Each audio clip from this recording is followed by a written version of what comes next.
So మన చిన్న చిన్న అమౌంట్స్తో కూడా ఏంటంటే పెద్ద పెద్ద కంపెనీస్లోకి మనకి ఇన్వెస్ట్మెంట్ చేసేటువంటి ఆప్షన్ ఇక్కడ మనకు దొరుకుతుంది. సో ఫస్ట్ తీసుకున్నటువంటిది ఏంటిది, HDFC gold exchange traded fund తీసుకున్నారు. అంటే వీళ్ళు గోల్డ్లో ఇన్వెస్ట్ చేస్తున్నారు ఇక్కడ. సో టోటల్గా గోల్డ్కి ఎంత మనకు రిటర్న్స్ అయితే వస్తుంటాయో అదే రకం ఇక్కడ కూడా వస్తుంది. అదేవిధంగా రియల్ ఎస్టేట్లో కూడా ఇన్వెస్ట్ చేస్తారు. సో దానికి ఎగ్జాంపుల్ వచ్చేసి ఇక్కడ ఎంబసీ ఆఫీస్ పార్క్స్ REIT అని ఉంది. జనాల దగ్గర నుంచి కలెక్ట్ చేసినటువంటి మనీ నుంచి ఏంటంటే డిఫరెంట్ కన్స్ట్రక్షన్స్ అనేది ఒకే ప్లేస్లో మల్టిపుల్ కంపెనీస్ ఉండటానికి ఛాన్స్ ఇస్తారు. అక్కడ మనకు ఇన్వెస్ట్మెంట్స్లో డెప్ట్ ఫండ్స్ అని ఉంటాయి. అంటే ఇవన్నీ ఏంటంటే గవర్నమెంట్ వాళ్ళే చాలా బాండ్స్ మనకి మార్కెట్లోకి రిలీజ్ అవుతా ఉంటాయి. అదేవిధంగా మీరు మోస్ట్ ఆఫ్ ద కేటగిరీస్ చూస్తే చూడండి, డిబెంచర్స్ అంటే ఇవన్నీ ఏంటంటే మనకి ఎప్పుడు లాస్ అవ్వదు. నమస్కారం అండి, నా పేరు లీలారాణి. ఇప్పటి వరకు సర్టిఫైడ్ ఫైనాన్షియల్ కన్సల్టెంట్ రమేష్ గారితో మ్యూచువల్ ఫండ్ గురించి వివిధ రకాలైన ఇన్ఫర్మేషన్ తెలుసుకుంటూ వచ్చాము. ఈ రోజు ఇంకొక కొత్త టాపిక్ గురించి డిస్కషన్ చేద్దాము. నమస్తే రమేష్ గారు. నమస్తే అండి. మన ప్రీవియస్ వీడియోస్ కి రెస్పాన్స్ బాగుంది, ఆడియన్స్ కూడా బాగా రిసీవ్ చేసుకుంటున్నారు. థ్యాంక్స్ అండి. ఈ రోజు మ్యూచువల్ ఫండ్స్ లో షేర్స్ కాకుండా వేరే ఇన్వెస్ట్మెంట్స్ ఏమైనా జరుగుతాయా అనేది మన ఆడియన్స్ కి ఎక్స్ప్లెయిన్ చేయగలరా? తప్పకుండా అండి. ప్రీవియస్ వీడియోస్లో మనము మ్యూచువల్ ఫండ్స్ షేర్స్ సేమా కాదా అనేటువంటి ఒక టాపిక్ మీద చేశాము. అంటే ఎక్కువ మందికి ఇది డౌట్ వస్తూ ఉంటుంది, రెండు సేమే కదా, లేకపోతే దాంట్లో ప్రాబ్లమ్స్ వచ్చినప్పుడు దీంట్లో వస్తుంటాయి కదా, లేకపోతే జనరల్గా షేర్స్ ఎక్కువ లాస్ అనేది జరుగుతూ ఉంటుంది, అంటే బయట ఎక్కువ వింటూ ఉంటారు లాస్ అనేటువంటిది. సో అందువల్ల దీంట్లోకి ఎంటర్ అవ్వటం ఎందుకు అనేటువంటి దాని మీద కూడా జనాలు వెనకడి వేస్తూ ఉంటారు, ఇన్వెస్ట్మెంట్ అనేది చేయకుండా. ఓకే, సో అక్కడ ఆల్రెడీ మనం ఒక క్లారిటీ ఇచ్చాము, రెండు డిఫరెంట్ అనేటువంటిది. ఓన్లీ షేర్స్ని ఎంతవరకు యూజ్ చేసుకుంటుంది మ్యూచువల్ ఫండ్స్ అనేటువంటిది. ఓకే, ఇక్కడ ఏంటంటే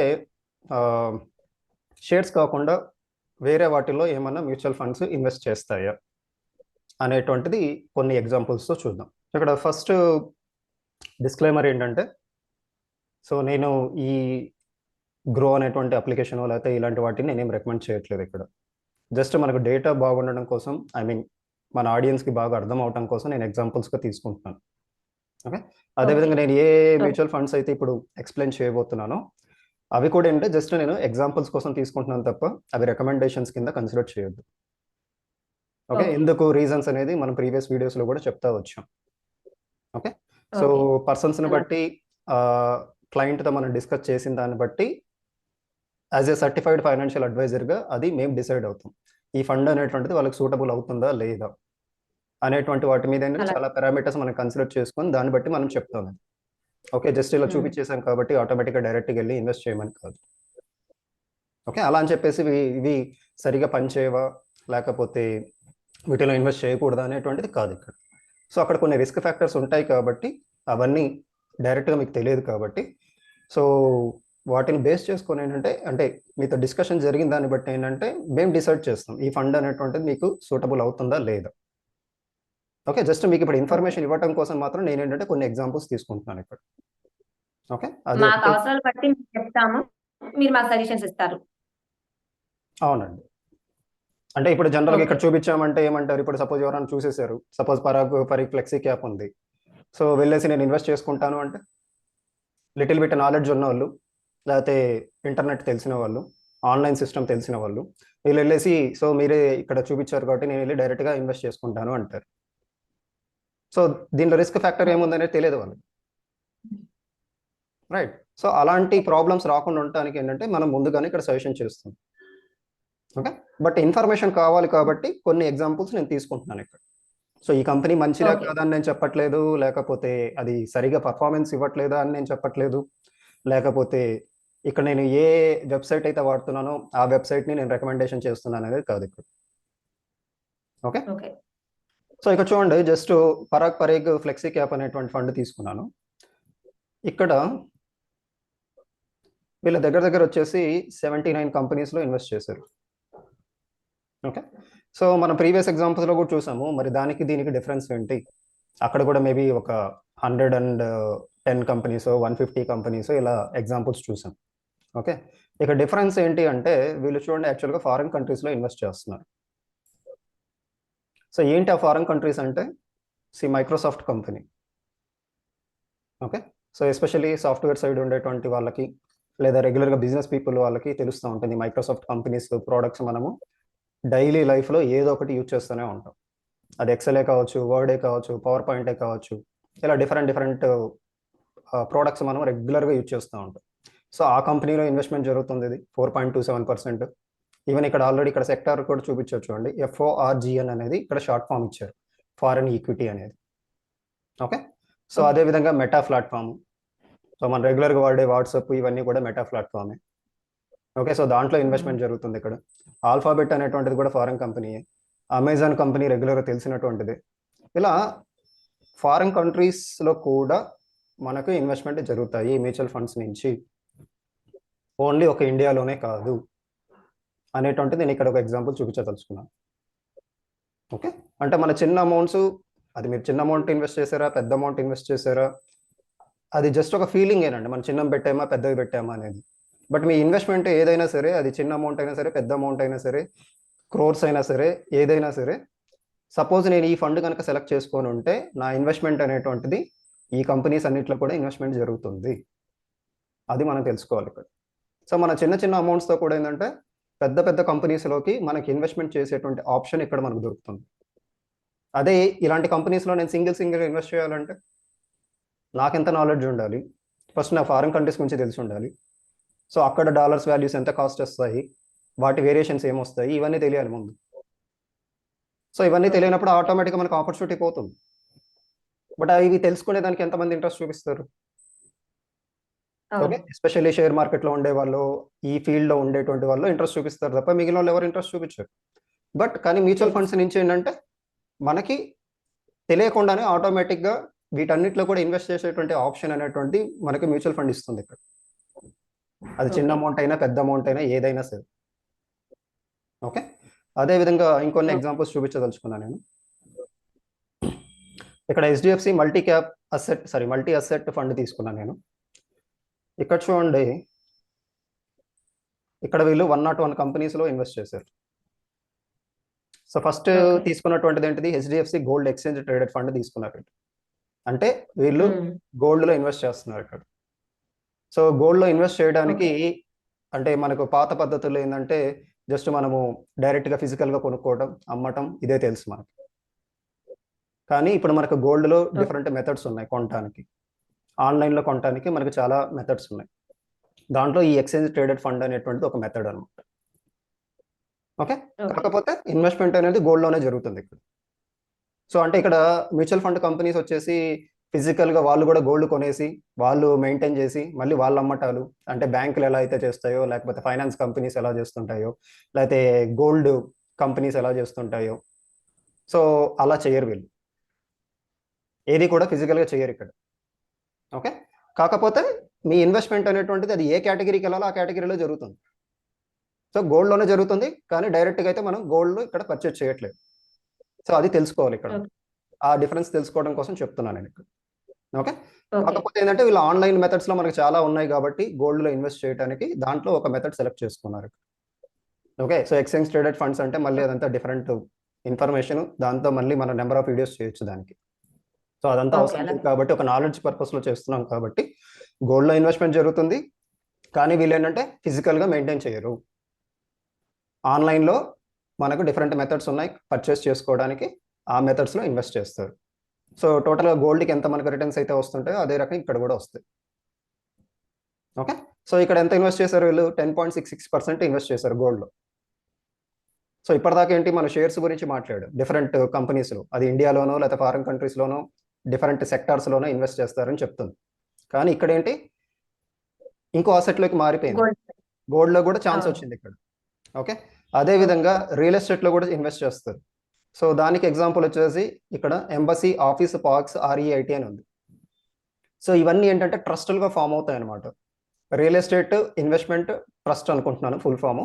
ఓకే, సో ఆ ట్రస్టులు ఏం చేస్తాయంటే జనాల దగ్గర నుంచి కలెక్ట్ చేసినటువంటి మనీస్ నుంచి ఏంటంటే వాళ్ళు డిఫరెంట్ ప్లేసెస్లో డెవలప్మెంట్ అనేది ఇంప్లిమెంట్ చేస్తారు. అంటే మీరు సిటీస్ కనుక చూస్తే లైక్ ఎస్పెషల్లీ బెంగళూరు, హైదరాబాద్ ఇలాంటివన్నీ చూసారనుకోండి, లేదా హైదరాబాద్ అంటే హైటెక్ సిటీ అందరికి తెలిసిందే. సో ఒకే ప్లేస్లో ఏంటి మీకు ఒక 20-30 కంపెనీస్ ఉంటాయి, లేదా వందల్లో ఉండొచ్చు కంపెనీలు. అది ఎలాంటి కంపెనీస్ అయినా ఉండొచ్చు అక్కడ. సో వాటన్నిటిని ఏమంటాం మనం? పార్క్స్ అంటాం. హైటెక్ సిటీ అనొచ్చు, పార్క్స్ అనొచ్చు. బెంగళూరులో అయితే ఎలక్ట్రానిక్ సిటీ అంటాం. ఇలా డిఫరెంట్ డిఫరెంట్ పేర్లు ఉంటాయి. ఓకే. సో ఇట్లా ఏంటంటే వాళ్ళు జనాల దగ్గర నుంచి కలెక్ట్ చేసినటువంటి మనీ నుంచి ఏంటంటే డిఫరెంట్ కన్స్ట్రక్షన్స్ అనేది ఒకే ప్లేస్లో మల్టిపుల్ కంపెనీస్ ఉండటానికి ఛాన్స్ ఇస్తారు అక్కడ. ఓకే. సో వాళ్ళ మెయింటెనెన్స్ ఇవన్నీ అయితే ఏదైతే పోతాయో డైలీ వాళ్ళకు మెయింటెనెన్స్ అనేది ఉంటుంది కాబట్టి అవన్నీ పోగా మిగిలిన అమౌంట్ అనేటువంటిది ఎవరైతే ఇన్వెస్ట్ చేస్తారో ఆ కస్టమర్స్కి వాళ్ళ అమౌంట్ అనేటువంటిది డిస్ట్రిబ్యూట్ చేసేస్తారు, ఆ ప్రాఫిట్స్ అనేటువంటిది. ఓకే. సో అట్లా మనం ఇండివిజువల్గా వెళ్ళి వాటన్నిటిలో ఇన్వెస్ట్ చేసేదానికంటే ఇక్కడ మ్యూచువల్ ఫండ్లో డైరెక్ట్గా వీళ్ళే ఇన్వెస్ట్మెంట్ చేసేసి రియల్ ఎస్టేట్లో ఇండైరెక్ట్గా మనకు ఛాన్స్ ఇస్తున్నారు. సో రియల్ ఎస్టేట్ అంటే ఎంతసేపు స్థలం కొనటం, స్థలం అమ్మటం, లేకపోతే ఇల్లు కొనటం, ఇల్లు అమ్మటం, ఇదే కాదు ఇక్కడ. సో రియల్ ఎస్టేట్లో కూడా మనకు 100 రకాలు ఉన్నాయి. సో దాంట్లో ఇదొక మెథడ్ అనమాట. ఓకే. అదే కైండ్ ఆఫ్ థింగ్ ఈవెన్ ఇక్కడ కన్స్ట్రక్షన్ అనేది కూడా ఇచ్చొచ్చు కేటగిరీ వచ్చేసి. సో 1.48% చేస్తున్నారు. సేమ్ కైండ్ ఆఫ్ REITలోనే ఇంకో కంపెనీలో కూడా చేశారు. ఇక్కడ చూడండి, బ్రూక్ ఫీల్డ్ అనేటువంటి కంపెనీలో కూడా చేశారు. సో ఎస్పెషల్లీ సిటీలో ఉండే వాళ్ళకి ఇవన్నీ తెలుస్తాయి. దీని పేరు మీద ఆల్రెడీ బిల్డింగ్స్ కూడా ఉంటాయి. బెంగళూరు అనుకోండి, ఎంబసీ గోల్ఫ్ లింక్ అని చెప్పేసి ఒక బిల్డింగ్ పేరే ఉంటుంది. సో దాంట్లో దగ్గర దగ్గర 50-100 కంపెనీస్ ఉంటాయి. సో అట్లా చాలా ఉన్నాయి. ఎంబసీ వాళ్ళవి చాలా చోట్ల ఉన్నాయి, బ్రూక్ ఫీల్డ్ వాళ్ళవి చాలా చోట్ల ఉన్నాయి. ఓకే. సో ఇవన్నీ తెలిసిన కంపెనీసే, ఎప్పటి నుంచో ఎస్టాబ్లిష్ అయిన కంపెనీస్. ఓకే. సో ఇట్లాంటి వాటిలో కూడా మనకు మ్యూచువల్ ఫండ్స్ అనేటువంటిది ఇండైరెక్ట్గా ఇన్వెస్ట్మెంట్ అంటూ చేస్తూ ఎక్కడెక్కడైతే మనకు రిటర్న్స్ రావడానికి పాసిబిలిటీ ఉందో ఆ రిటర్న్స్ అన్నిటిని మనకు తీసుకొచ్చేదానికి ఛాన్స్ ఇస్తుంది. అలా అని చెప్పేసి ప్రతి స్కీమ్ ఇన్వెస్ట్ చేస్తా అంటే కాదు. సో అందుకనే నేను కొన్ని ఎగ్జాంపుల్స్ చూపిస్తున్నాను. ఆ స్కీమ్కి ఉండే ఆబ్జెక్టివ్ని బట్టి ఉంటుంది. ఓకే. ఇవన్నీ తెలియడం కోసమే మనం ఏంటంటే సర్టిఫైడ్ ఫైనాన్షియల్ అడ్వైజర్స్ ద్వారానే మీరు ఇన్వెస్ట్ చేయండి అని మనం సజెషన్ చేసేది. ఓకే. ఓకే. సో అదేవిధంగా ఇవి కాకుండా సపోజ్ మనం SBI కంపెనీది ఒక స్కీమ్ తీసుకున్నాం, కన్జర్వేటివ్ హైబ్రిడ్ ఫండ్ అనేటువంటిది. మనకు ఇన్వెస్ట్మెంట్స్లో డెప్ట్ ఫండ్స్ అని ఉంటాయండి. అంటే ఇవన్నీ ఏంటంటే గవర్నమెంట్ వాళ్ళే చాలా బాండ్స్ మనకు మార్కెట్లోకి రిలీజ్ అవుతూ ఉంటాయి. ఓకే. సో ఆ బాండ్స్కి ఏంటంటే కొంత వడ్డీ అనేటువంటిది మనకు టైం పీరియడ్ ఎంతైతే ఉంచుతామో, అంటే వాళ్ళు సజెషన్ చేసిన time period maybe 5 years, 6 years, 10 years, అట్లా ఒక్కొక్క బాండ్కి ఒక్కో టైం పీరియడ్ ఉంటాయి. కొన్ని 3 మంత్సే ఉంటాయి, కొన్ని 6 మంత్సే ఉంటాయి, కొన్ని 1 డేనే ఉంటాయి. అట్లా డిఫరెంట్ డిఫరెంట్ టైప్స్ ఉంటాయి. ఓకే. సో ఆ బాండ్స్లో కూడా ఏంటంటే ఇన్వెస్ట్మెంట్ అనేది జరుగుతుంది. సో అట్లా మనకు ట్రెజరీ బిల్స్ అంటారు. ఇలా గవర్నమెంట్ రిలేటెడ్ చాలా ఉన్నాయి. ఒక్కొక్కసారి స్టేట్ గవర్నమెంట్స్ నుంచి కూడా బాండ్స్ రిలీజ్ అవుతుంటాయి మార్కెట్లో. సో అట్లాంటి వాటిల్లో కూడా ఇక్కడ ఇన్వెస్ట్మెంట్ చేసి చూడండి, SBI కన్జర్వేటివ్ హైబ్రిడ్ ఫండ్ అనేటువంటిది. చూడండి ఇక్కడ అన్ని Tamil Nadu state, Maharashtra state, Karnataka state ఇలా పేర్లు ఉన్నాయి. ఓకే. సో అదేవిధంగా కొన్ని government companies, Tata communication limited కావచ్చు, కొన్ని బ్యాంక్స్లో పెట్టారు ఇక్కడ. అదేవిధంగా మీరు మోస్ట్ ఆఫ్ ద కేటగిరీస్ చూస్తే చూడండి, డిబెంచర్స్ అంటారు. ఇవన్నీ ఏంటంటే మనకి ఎప్పుడు లాస్ అవ్వవు, కాకపోతే వచ్చే రిటర్న్స్ తక్కువ ఉంటాయి. ఫిక్స్డ్గా ఉంటుంది అది. ఒకవేళ కావాలంటే మనం ఇలాంటి వాటిలోనే ఇన్వెస్ట్ చేసుకోవచ్చు. సో వీళ్ళు కూడా చూడండి టోటల్గా ఎంత 102 కంపెనీస్లో చేశారు. ఈవెన్ 1-2 కంపెనీస్లో కాదు ఇక్కడ. సో ఈ రకంగా ఏంటంటే మ్యూచువల్ ఫండ్స్ అనేటువంటిది మనకు డిఫరెంట్ డిఫరెంట్ ప్లేసెస్లో ఇన్వెస్ట్మెంట్ జరుగుతుంది. అది వేటిల్లో పెట్టాలి, ఎలా చేయాలి అనేటువంటిది ఫండ్ మేనేజర్ చూసుకుంటారు, ఆ కంపెనీకి సంబంధించినటువంటి. ఓకే. ఆ ఫండ్ మేనేజరు ఆ ఫండ్కి ఆబ్జెక్టివ్ ఏదైతే ఉంటుందో, ఫస్ట్ ఏది ఆబ్జెక్టివ్ అయితే వాళ్ళు డిసైడ్ చేశారో, ఓకే, అది ముందు చెప్తారు మనకి. సో వాళ్ళేం తెలియకుండా చేయటం అంటే ఏం జరగదు ఇక్కడ. సో మార్కెట్లోకి వస్తున్నప్పుడే ఈ ఫండ్కి ఇది ఆబ్జెక్టివ్, మేము ఇలాంటి వాటిలో ఇన్వెస్ట్ చేస్తామని చెప్తారు. సో దానికి అది ఎవరికి ఇంట్రెస్ట్ ఉంటుందో వాళ్ళు ఆ ఫండ్స్లో వాళ్ళు ఇన్వెస్ట్ చేసుకోవచ్చు. ఇక్కడ ఏది హైడింగ్ అనేది ఉండదండి, ఏం జరుగుతుంది లోపల అనేటువంటిది ఉండదు. అదే బెస్ట్ పార్ట్ మ్యూచువల్ ఫండ్స్. మీరు ఇప్పుడు ఎప్పుడు ఎవరైనా సరే వాళ్ళు ఎక్కడ ఉన్నా సరే ఆన్లైన్లో వాళ్ళు చెక్ చేసుకోవచ్చు. సో పలానా స్కీమ్ ఇప్పుడు నేను ఓపెన్ చేసి ఎలా అయితే చూపించాను, స్కీమ్ ఓపెన్ చేసుకుంటారు, ఎక్కడెక్కడ ఎంత పెడుతున్నారు, ఏ కంపెనీస్లో ఎంతెంత పెడుతున్నారు. ఓకే. సో అది మనకు నచ్చుతుందా లేదా ఆ కంపెనీస్, అలా డిసైడ్ చేసుకోవచ్చు. ఇక్కడ ఎవరేమీ ఇక్కడ సీక్రెట్గా చేసేటువంటిది ఏం లేదు ఇక్కడ. ఈవెన్ ఫండ్ మేనేజర్ ఉన్నా సరే మీరు ఎక్కడైనా డేటా చెక్ చేసుకోవచ్చు. త్రూ అవుట్ వరల్డ్ ఎక్కడున్నా సరే మీరు డేటా చెక్ చేసుకోవచ్చు. కాకపోతే ఇది ఆన్లైన్ నాలెడ్జ్ ఉండాలి. ఎట్లా చెక్ చేసుకోవాలి, ఎలా చెక్ చేసుకోవాలి, ఏంటి ఈ కంపెనీస్ అసలు ఎక్కడ ఉంటున్నాయి, దేందుకు చేస్తున్నారు, ఇవన్నీ మనకు వద్దు, అవసరం లేదు అనుకుంటే జస్ట్ రిటర్న్స్ చూసుకొని చాలు, అంతే. కాకపోతే ఏంటంటే మనకు ఒక సేఫ్టీ అనేటువంటి ఒక ప్రాబ్లం జనరల్గా ఉంటుంది కాబట్టి, రియల్గా ఉంటుందా లేదా, అసలు వీళ్ళు ఇన్వెస్ట్ చేస్తున్నారా లేదా, వీళ్ళు ఎంతవరకు జెన్యూన్, ఇలాంటివన్నీ జనరల్ క్వశ్చన్స్ ఉంటాయి. సో అవి పోవాలి అంటే ఏంటంటే ఇట్లా మీరు కన్ఫర్మ్ చేసుకుంటే మీకంటూ ఒక కాన్ఫిడెన్స్ వస్తుంది. సో అంటే ఎంతసేపు ఏంటంటే మ్యూచువల్ ఫండ్స్ అంటే షేర్సే కాదు, చాలా ఉన్నాయి, చాలా వాటిలో ఇన్వెస్ట్ చేస్తాయి. అయితే ఓకే. ప్రతి స్కీము అన్నిట్లో చేస్తుందా అంటే అలా కాదు. అది మనం తెలుసుకోగలగాలి. ఇవన్నీ ఎందుకు అది. అనుకుంటే, సో మీరు ఏ సర్టిఫైడ్ ఫైనాన్షియల్ అడ్వైజర్స్ అయితే ఫాలో అవుతారో వాళ్ళు సజెస్ట్ చేసినటువంటి ఫండ్స్లో వాళ్ళు ఏ రకంగా రికమెండ్ చేస్తున్నారో వాటిలో ఇన్వెస్ట్ చేసుకోండి. మీకు కావాల్సినట్లుగా రిటర్న్స్ అనేటువంటిది మీరు ఎంజాయ్ చేయండి, అంతే. అది simple thing. Okay madam. Okay. Thank you అండి. చాలా బాగా వివరించారు. మన ఆడియన్స్ కూడా బాగా అర్థమవుతుందని అనుకుంటున్నాను. మా వీడియోస్‌ని సబ్స్క్రైబ్ చేసుకోండి, లైక్ చేయండి, షేర్ చేయండి. మీ ఫ్యామిలీ మెంబర్స్‌కి, ఫ్రెండ్స్‌కి షేర్ చేయండి. వారు కూడా ఫైనాన్షియల్‌గా ఎదగటానికి సహాయం చేయండి. నమస్తే. థ్యాంక్స్ అండి.